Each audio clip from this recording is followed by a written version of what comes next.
Hello guys, welcome back to my channel. So guys, আজকে কিন্তু ছিল ষষ্ঠী।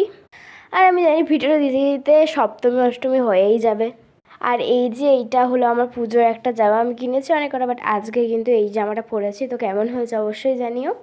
আর কিন্তু সুন্দর করে মেকআপ জুয়েলারি সব পরে নিয়েছে। আর দেখতে পাচ্ছ এই পুঁথি দেওয়া হারটা তো আমার সবথেকে বেশি ভালো লাগে। তো তারপরে কিন্তু কিছুক্ষণ এসির হাওয়া খেয়ে কিন্তু তারপরে বেরিয়েও পড়েছে। আর এই দেখো চুড়িটা অনেক গোছা ছিল চুড়ি, বাট আমি এইটুকুই পরেছি। তো তারপরে কিন্তু বেরিয়েও পড়ি ঠাকুর দেখতে। আর চারিদিকেই তো লাইটিং, টুনি লাইট বলো এমনি আর কি লাইট বলো, তো অনেক লাইট দেখেছিলাম। তো অনেক ঠাকুর, বাট তোমাদের কিছু কিছু ঠাকুর দেখিয়েছি, কারণ বেশিরভাগ ঠাকুরই না মণ্ডপে অনেকজন বসে থাকে, তো আমার দেখাতে গিয়ে লজ্জা লাগছিলো ফোনে, তো ওর জন্যই সবাই অনেক দিন আগে থেকেই ঠাকুর দেখে। বাট নবদ্বীপে যেহেতু রাস বিখ্যাত, দুর্গাপুজো সেরকম হয় না, তো ওর জন্য কিন্তু ষষ্ঠীর দিনে আমি প্রথম গেছি ঠাকুর দেখতে।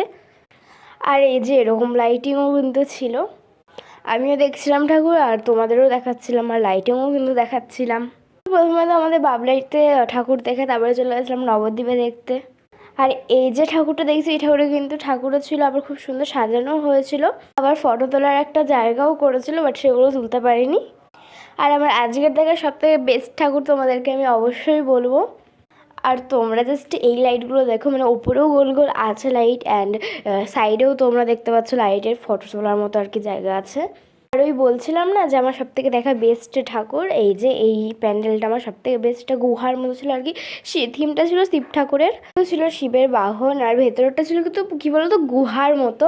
বাট ভেতরে শিব ঠাকুর ছিল না, দুর্গা ঠাকুরই ছিল, বাট গুহার মতো শিব ঠাকুর। আর ভেতরে ঢুকলে না ওম বলে শব্দ আসছিল কোনো, আর কি খুব অন্ধকার গুহার মতো। আর এখানে মধ্যে একটা শিবলিঙ্গও ছিল। তো আজকে দেখা এই প্যান্ডেলটা আমার সবথেকে বেশি ভালো লেগেছে। সো আজকে আমি এত ঠাকুর দেখেছি, তোমাদেরও এত ঠাকুর দেখিয়েছি যে এই পার্টে সবটা দেখানো সম্ভব না। তো চলো দেখা হচ্ছে নেক্সট পার্টে আজ মতো।